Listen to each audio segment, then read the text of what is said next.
The chamber was the oldest structure in the known galaxy.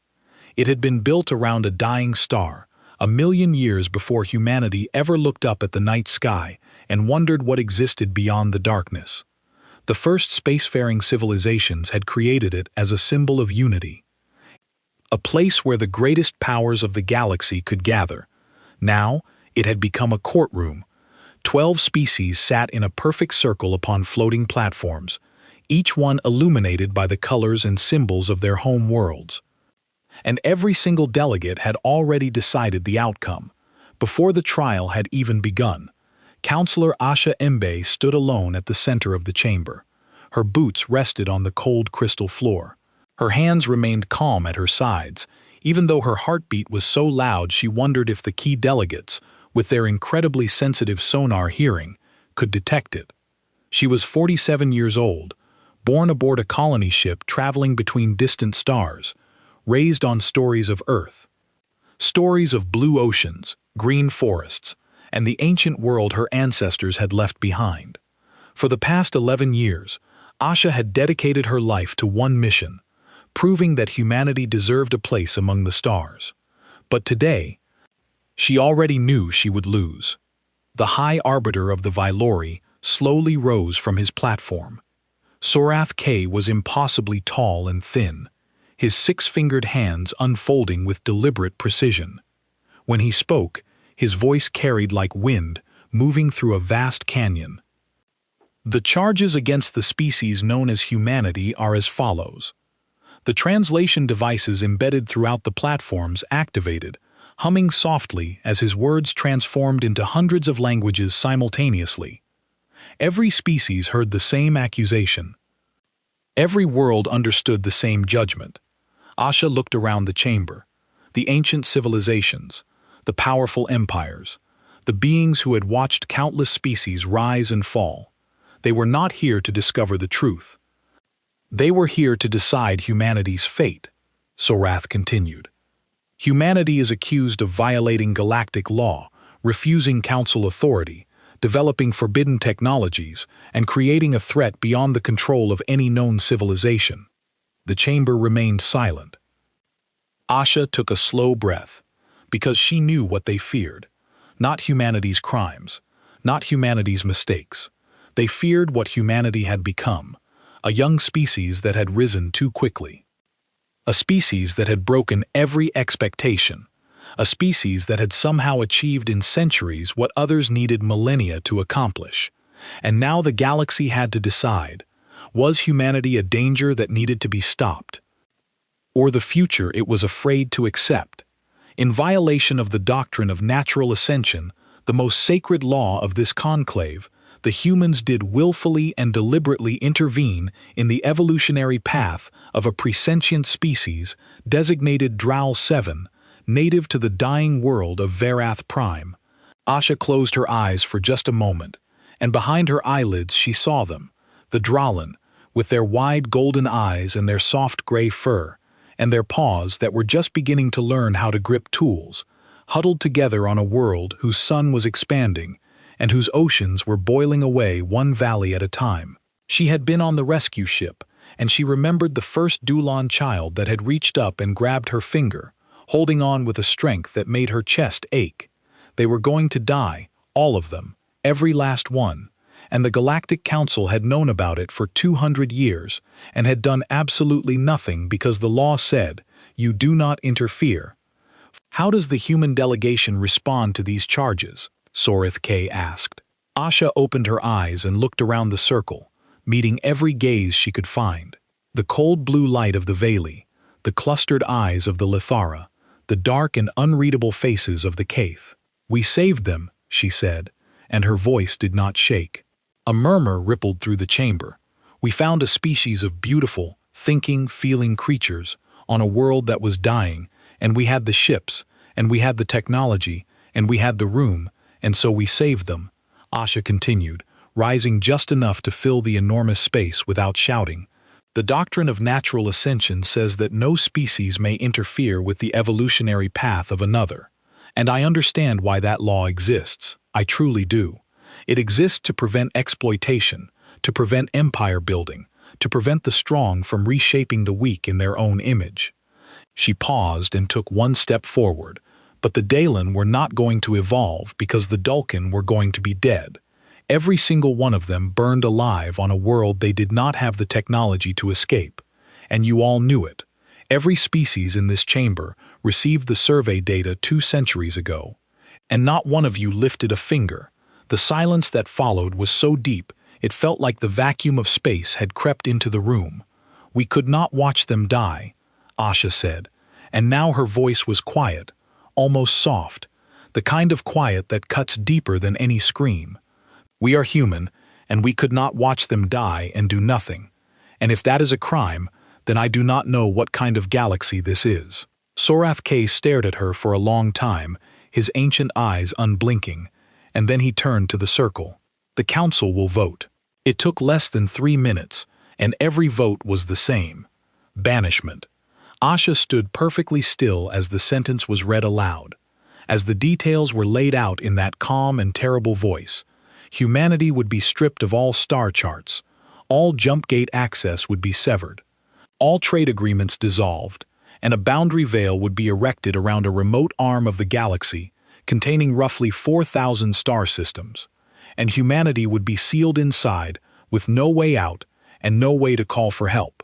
The Dulcan, because they had been contaminated by human contact, would be sealed inside as well. When it was done, Sorath K looked down at Asha one final time. "You are children playing with fire in a house of glass," he said, and there was something in his voice that might have been pity or might have been contempt. "When the glass is gone, you will have nothing but ashes." The guards came. Then tall Valery soldiers in armor that shimmered like liquid silver, and they escorted the human delegation toward the exit, and the other species watched them go, with expressions that ranged from relief to indifference to something that might have been curiosity. At the door, Asha stopped. She turned around one last time and looked back at the chamber, at the floating platforms and the ancient light, and the 12 species who had just decided that compassion was a crime. She did not cry, and she did not shout, and she did not beg. She simply looked at them with dark, steady eyes that held something none of them could name, something that made Sorath K shift uncomfortably on his platform for reasons he would never admit. Then she turned and walked through the door, sealed behind her with a sound like a heartbeat stopping. The Galactic Council celebrated that night, a modest affair by their standards, and the Valar raised a toast to the preservation of order and the wisdom of ancient law. Within a generation, the younger species stopped asking about the humans. Within 10 generations, the histories were archived and forgotten.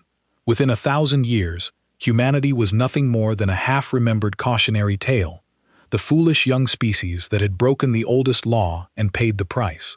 The galaxy moved on, as galaxies do, and behind the boundary veil, in the dark and the silence and the exile, 4,000 star systems held their breath, and a species that had been told it was nothing began the long and painful work of becoming something the galaxy had never seen before. The first 10,000 years were the hardest, and anyone who says otherwise was not there to see it. When the boundary veils slammed shut around those 4,000 star systems, humanity did what humanity has always done. When cornered and afraid, it turned on itself. Wars broke out within the first century, fought over resources and territory and blame, and the old nations of Earth, that had been carried into the stars like flags on a sinking ship, suddenly mattered again, in the worst possible way. 3 times in those early millennia, the human species came within a whisper of total extinction. Once through nuclear fire, once through a plague that swept across 7 colony worlds in a single year, and once through a civil war so brutal that entire planets were left as graveyards spinning silently in the dark. But each time something pulled them back, and that something was the Dulcan. The Dulcan who had been sealed inside the veil alongside humanity as punishment for having been saved, who had every reason to resent the species that had dragged them into exile, instead did something that no one expected. They stayed. When the human worlds burned, the Dulan opened their doors to refugees. And when human children went hungry, Dulan families shared what little they had. And when the last great civil war threatened to end everything, it was a Drowlan elder named Roth who walked into the peace talks with her golden eyes full of tears, and said in her broken and beautiful version of human language, "You saved us when no one else would. And now we will save you because that is what family does." The war ended 3 days later. Humanity never forgot that. Not in 10,000 years, not in a 100,000, not ever. And from that moment, something changed. A new philosophy began to spread across human space. Born not in a university or a government building, but around a campfire on a Drachen colony world, where human and droll children sat together and asked the simplest and most powerful question any thinking creature can ask. If someone is hurting and we can help, why would we not help? They called it the obligation. It was not a law, and it was not a religion. It was simply a promise that those who have the power to help carry the duty to do so. Not because they are commanded to, but because that is what it means to be alive and aware and capable of love. And with the obligation burning in their hearts like a quiet, steady flame, humanity began to build. They found other species inside the veil, small, fragile, presentient creatures on dozens of worlds, who were struggling to survive, who would have lived and died without ever knowing that stars were suns and that the lights in the sky were places you could go. Humanity uplifted every single one of them. Carefully, gently, with patience that took generations, they helped species.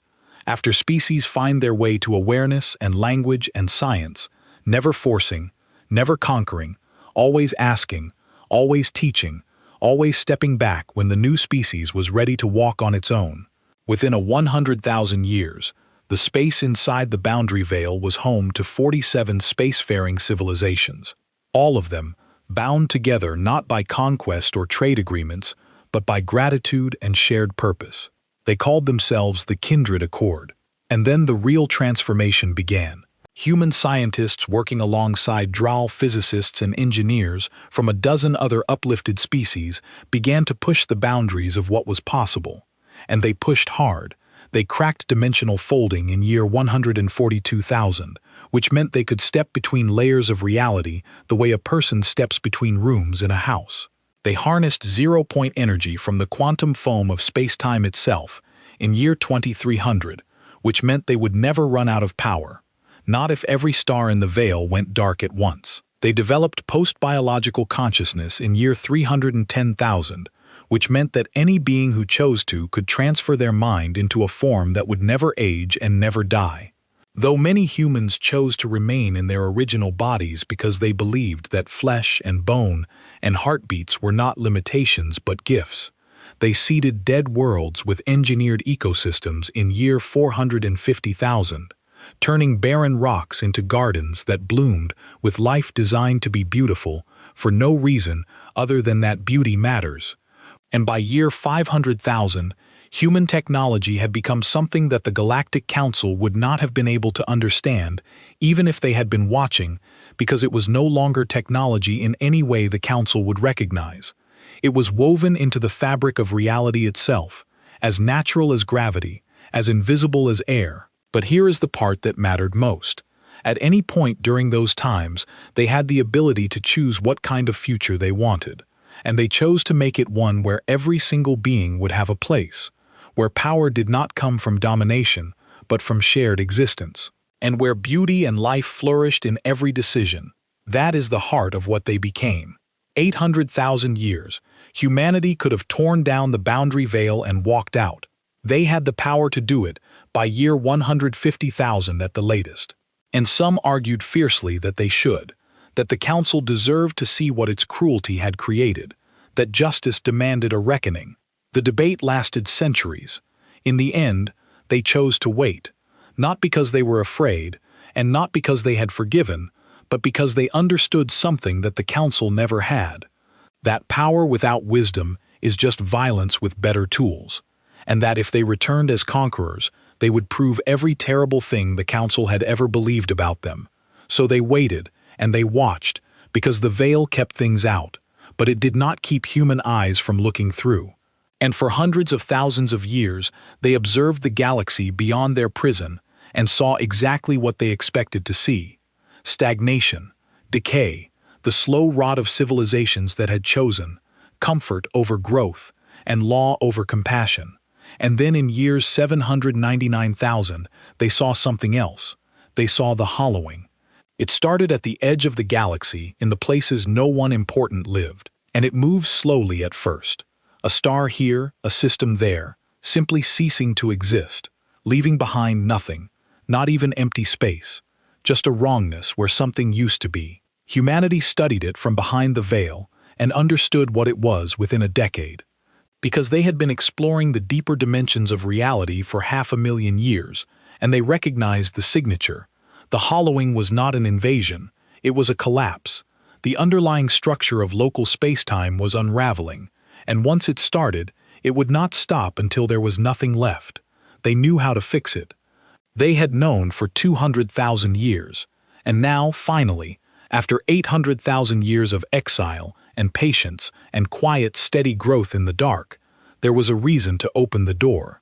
Not for revenge, and not for recognition, but because someone out there was hurting, and they had the power to help. The obligation demanded nothing less. On a quiet morning on the Dulon homeworld, in a garden that smelled of rain and alien flowers, a woman named Amara sat with Elder Cave of the Draculan High Council and said simply, "It is time." Cave looked at her with those wide golden eyes that had not changed in 800,000 years and said, "They will not deserve you." Amara smiled, and it was a sad smile, the kind that comes from knowing something true and painful. That was never the point. The diplomatic fleet that the Galactic Council sent to the Boundary Veil was not impressive by anyone's standards, and that was on purpose. Voron K, the current High Orbiter and a distant descendant of the one who had banished humanity all those centuries ago, had made sure of that. He sent only 3 ships, the smallest the Violor had, crewed by junior officers who were told this was likely a waste of time. There will be nothing behind that wall but ruins and Silas, Voron had told the Council when the vote to make contact barely passed. The humans were a primitive species with limited resources sealed inside a cage for 800,000 years. They are extinct, and this mission will prove it, and then we can focus on the actual crisis. The young Violor archivist Tellen Ross had been the one to find the old records about humanity buried so deep in the Council's databases that they had not been accessed in over 400,000 years.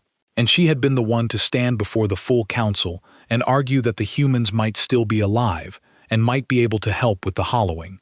They had laughed at her, not all of them, but enough.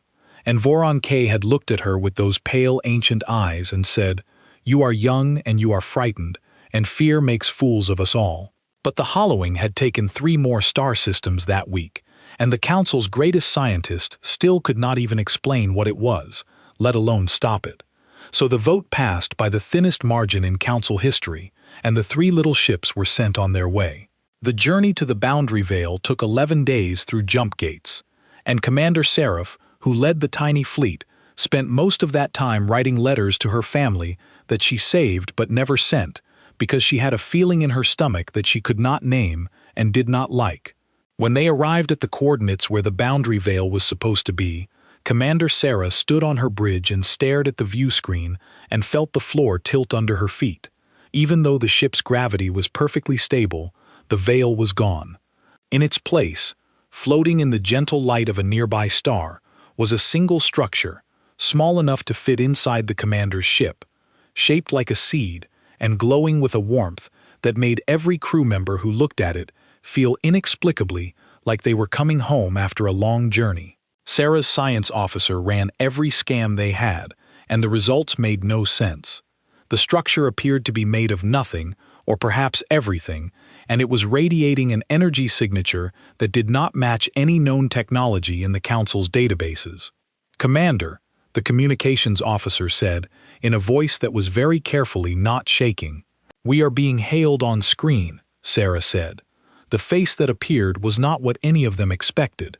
It was a human face, a woman, dark-skinned, dark-eyed, laugh lines at the corners of her mouth, and silver threads in her black hair, wearing simple clothes that looked like they could have been made on any ordinary world.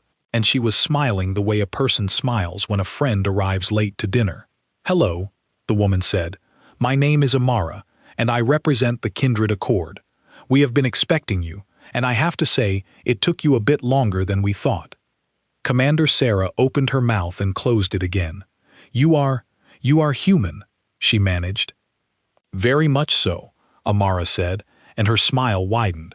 "Would you like to come inside? What happened next would be talked about for 10,000 years." The 3 small council ships followed Amara's signal through the space where the veil had been, and on the other side they found something that broke every assumption they had carried with them. There were thousands of worlds, green and blue and gold orbiting stars, that burned with a steadiness that seemed almost intentional, connected by pathways of light that ships traveled along without engines, without fuel, without any visible means of propulsion. There were cities that floated in the atmospheres of gas giants and forests that grew on the surfaces of moons, and stations that drifted between stars like seeds on a breeze. And everywhere there was life. Not just human life, but dozens of species, hundreds of species, species that the Council had classified as non-viable and forgotten about 500,000 years ago. All of them alive and thriving and going about their days with the easy confidence of people who had never known want. Commander Sarah's science officer wept openly at her console, not from sadness, but from the sheer overwhelming beauty of it. "This is impossible," Sarah whispered. "No," Amara said gently through the communication channel. "This is what happens when you decide that no one gets left behind. The world called Vareth Reborn, the new homeworld of the Dulon, named in honor of the dying planet they had been rescued from so long ago. And it was the most beautiful world Commander Sarah had ever seen, with forests of silverleaf trees and oceans that glowed faintly blue at night, and cities built not on the land, but woven into it, as if the buildings had grown from the earth itself. Elder Cave of the Dulcan was waiting for them. He was tall for a Dulan with fur that had gone white with age and golden eyes that held 800,000 years of memory, and he looked at the council diplomats the way a person looks at a photograph of someone who hurt them a very long time ago. "They were punished for saving us," Cave said, and his voice was calm, but his eyes were not. "We have never forgotten. Have you?" No one answered. A week later, Amara stood in the Grand Conclave Chamber, the same chamber where Ashimi had stood 800,000 years before.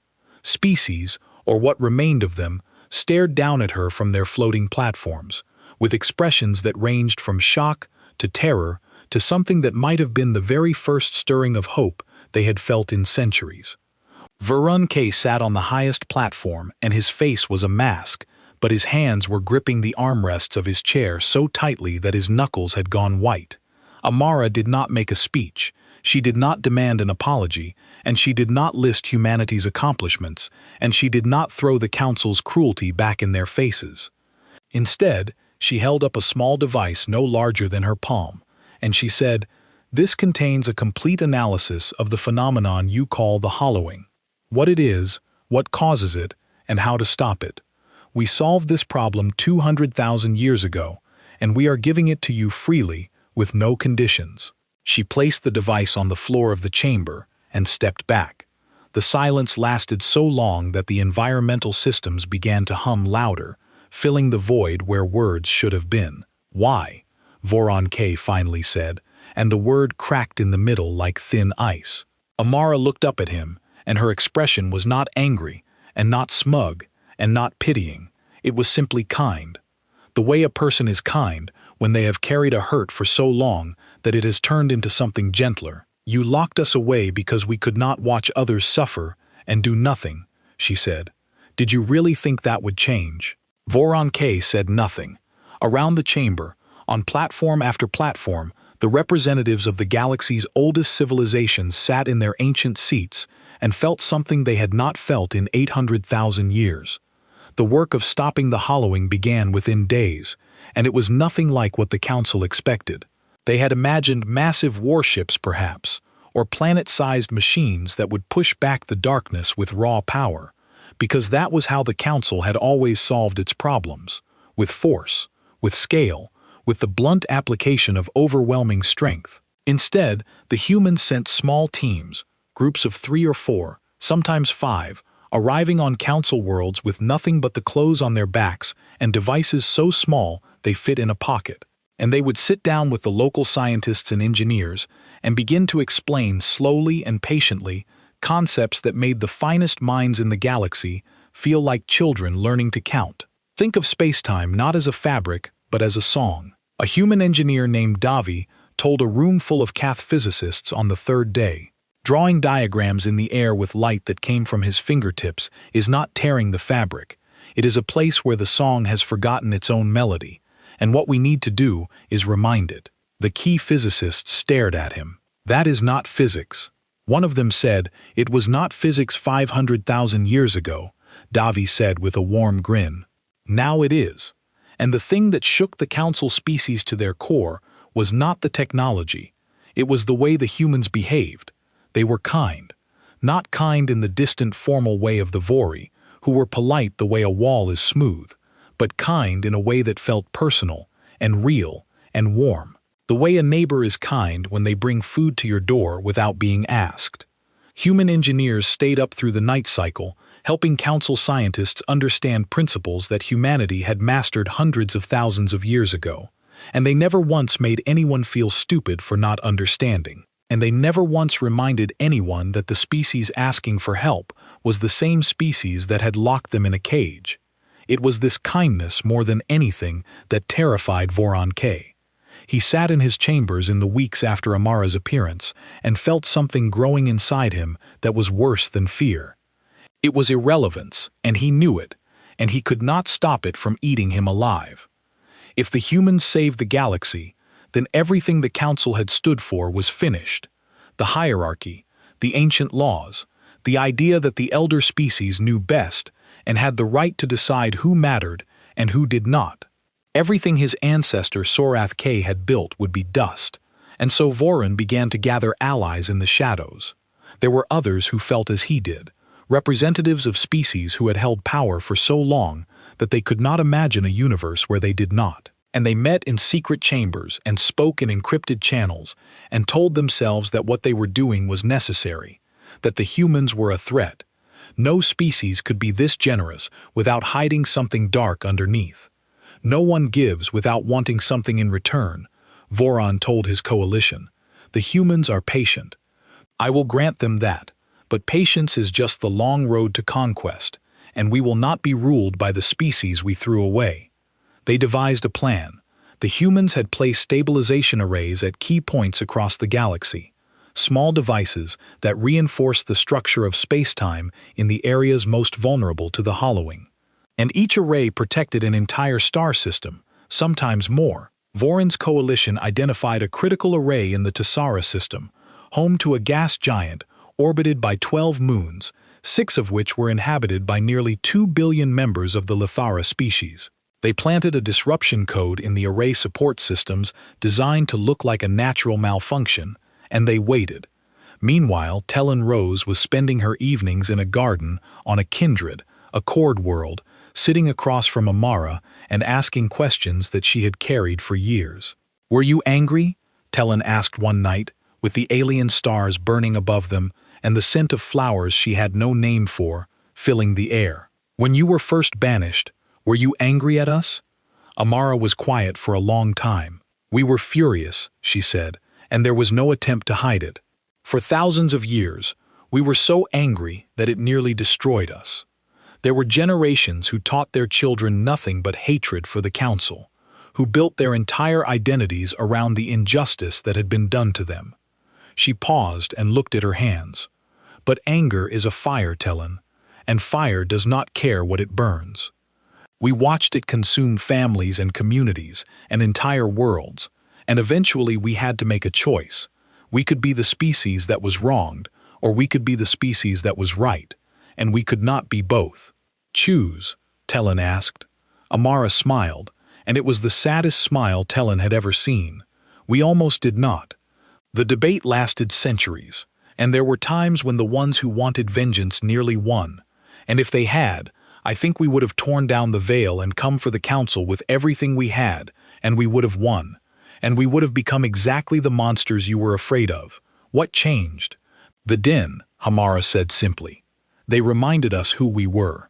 They told us that the species who walked into a dying world to save strangers was worth being, and the species that burned the galaxy for revenge was not. And they were right. She looked up at the stars. We could have come back at any time in the last 500,000 years. We debated it for century after century, and every time we decided to wait, because if we came back as conquerors, we would prove them right about us. We had to wait until we could come back as who we truly are. 3 days later, the stabilization array in the Tessera system went dark. Alarms screamed across every human and council monitoring station as the space-time structure around Tessera began to unravel, and the 12 moons shuddered, and the 2 billion Lithara on those moons felt the ground beneath them begin to shift in ways that ground should never shift. Amara was on a council station when the alert came, and Tellen watched the color drain from her face, and then watched something else replace it. Not panic, not anger, but a focus so absolute that it seemed to bend the air around her. That was not a malfunction, Amara said quietly, and Tellen saw in her eyes that she already knew what had happened. But there was no time for blame. Amara boarded a small human craft barely larger than a shuttle, with no weapons and no armor, and flew directly into the collapsing zone around Tessa. While every council officer on the station screamed at her too, she flew into a place where the rules of physics were coming apart at the seams, where light was bending in directions that did not exist, where the stars outside her windows were stretching and smearing like paint and rain. She reached the dead array, and she stepped outside her ship, in nothing but a thin environmental suit. And she placed her hands on the device, and she sang to it, not with her voice, but with something deeper, something that lived in the space between atoms, a frequency that only a human, who had spent 800,000 years learning the language of reality, could speak. The array woke up. The collapse stopped. 2 billion Lithara would never know how close they came to simply ceasing to exist. When Amara returned to the council station, she was shaking, and her nose was bleeding, and she could barely stand, and Tellen caught her before she fell. The investigation took less than a week, because the humans had technology that could read this fingerprints of interference, the way a person reads words on a page, and Voron K's coalition was exposed in full. The arrest of a sitting high arbiter had never happened in the history of the Galactic Council. And when Voron was led away by his own guards, the chamber was so quiet that you could hear the hum of the station's engines 3 levels below. Tellen visited him in his cell because she felt she had to, and she found him sitting on the floor with his head in his hands, looking smaller than she had ever seen him. The Vori High Council has voted to issue a formal apology to humanity, she told him. It is the first such apology in our species' history. Voron looked up at her with eyes that were red and empty. I want to ask her something, he said. Amara came. She stood outside his cell and looked at him without hatred and without pity. Just a calm and steady gaze that held more years of history than he could comprehend. How? Voron asked, and his voice was a whisper. How can you not hate us? After everything, after 800,000 years in a cage, how can you not hate us? Amara was silent for a moment, and when she spoke, her voice was gentle. We did, she said. For a long time we did. But hate is a cage, Voron, and we had already been in one long enough. She turned and walked away, and Voron K sat alone in his cell and wept for the first time in his very long life. Not for himself, but for the 800,000 years of emptiness that his people had chosen and called wisdom. It took 10 years to stop the hollowing completely. 10 years of human teams working side by side with council species on 1,000 different worlds, singing the song of space-time back into harmony, one broken note at a time. The scars remained, vast empty zones where star systems had once burned, places where reality had frayed so badly that nothing would grow there again for millions of years, wounds in the body of the galaxy that would heal slowly, if they healed at all. But the bleeding stopped, and the dying stopped. And for the first time in decades, the species of the galaxy went to sleep, without wondering if they would wake up to find another piece of the universe simply gone. Humanity shared everything, every technique, every theory, every tool they had developed in their 800,000 years behind the veil. They gave it all away freely, with no conditions and no contracts and no demands for repayment. When the Keth Dominion offered to pay, Amara shook her head and said, "You cannot pay for a gift, and you should not try, because the moment you put a price on help, it stops being help and starts being commerce." When the Lithara Collective offered territory, she said the same thing. When the Vori, still reeling from the shame of Voron K's betrayal, offered to formally restore humanity's seat on the council, with the highest rank and the most authority, Amara paused for a long time before answering. "We are grateful," she said, standing in the grand conclave chamber, for what she knew would be the last time. But no, a murmur swept through the assembled species. "The council was built on a hierarchy," Amara continued. "Elder species at the top, younger species at the bottom, and laws that decided who mattered and who could be thrown away. That structure is what led to our banishment, and it is what led to the stagnation that left you unable to face the hollowing. Broken ladder does not fix the ladder." She looked around the chamber, meeting the eyes of every delegation. "We did not survive 800,000 years of exile to become what you were." The silence that followed was not the stunned silence of shame as it had been before. It was the heavy, thoughtful silence of beings who were hearing a truth they had known for a long time, but had never been brave enough to say out loud. The vote to dissolve the Galactic Council took 3 months of debate, and it was the most difficult and painful conversation that most of those species had ever had, because giving up power is harder than any war, and more frightening than any enemy. But in the end, they voted. The Galactic Council, which had governed the galaxy for over 1,000,000 years, officially dissolved on a quiet afternoon with no ceremony and no celebration. Just a final session in the ancient chamber where Sorath K had once pronounced humanity's banishment. Lights were dimmed one by one until the room was dark. In its place rose something new. They called it the Covenant of Worlds, and it was built not on hierarchy but on a single founding principle that had been born on a campfire on a Dulan colony world 800,000 years ago. The obligation, the simple and powerful idea that those who have the power to help carry the duty to do so. There would be no elder species and no lesser species, no permanent leaders and no permanent followers. Just a rotating council of stewards who would serve for a time and then step aside and let others lead. The first species chosen to serve as stewards of the new covenant was the Drain. When Elder Cave took his seat at the center of the new chamber, a chamber built not around a dying star, but around a garden open to the sky, filled with plants from 100 different worlds, he was quiet for a long time. Then he spoke, and his voice carried the weight of every year his. People had spent in exile, every meal shared with hungry human children, every hand held in the dark when the future seemed impossible. 800,000 years ago, he said, a species that did not know us risked everything to save us from a dying world, and the galaxy punished them for it. Today, that same galaxy has chosen us, the ones who were saved, to help lead it into whatever comes next. He paused, and his golden eyes were bright. We accept this honor, not because we are the wisest or the strongest, but because we know what it feels like to be helpless and to have someone reach out a hand.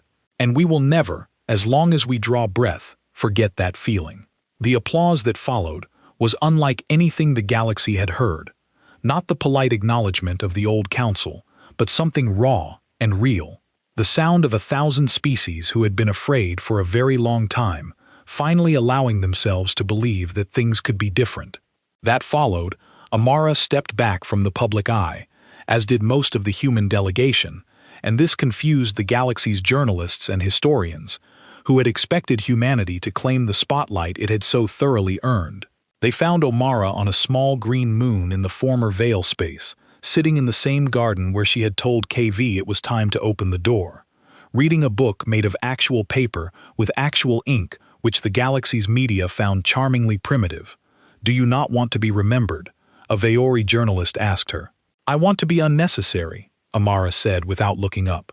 "The best thing a teacher can do is make the student forget they ever needed a teacher." Tellen Ross came to visit her one last time before returning to Veori space, and they walked together to the place where the boundary veil had once stood.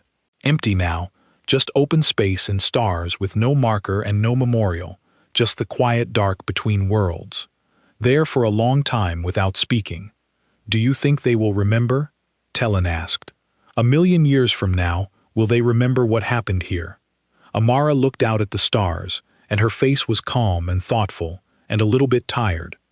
The face of a woman who had carried something heavy for a very long time and was finally setting it down. It does not matter if they remember, she said. What matters is what they do when they find someone weaker, someone lost, someone the rest of the galaxy has given up on. She turned to Tellen and smiled. That is the only history that counts. Tellen nodded, and they stood together in the silence for a while longer. Two women from two species that had once been enemies, looking out at a galaxy that was learning slowly and painfully and beautifully how to be better. And deep in a galaxy that no one in the Covenant had explored yet, far beyond the edges of any map, a human scout ship called the Asha-Mi, named for a woman who had refused to let a species die 800,000 years and a lifetime ago, picked up a faint signal from a small blue world orbiting a dying star. The ship's captain, a young woman with dark eyes and steady hands, studied the readings and saw what the signal meant. A pre-sentient species, maybe a few thousand years from developing language, living on a world that would not survive long enough for them to get there. She looked at her crew and her crew looked at her, and no one needed to say anything, because they all knew the way all humans knew the way it was written in their bones and their blood and their 800,000 years of history. She changed course. The Asha Mayway turned toward the dying star and the small blue world and the creatures who did not yet know they were not alone. And somewhere in a place that might have been the space between atoms or the silence between heartbeats or the pause between one breath and the next, Mibier smiled. The obligation continued. It always would.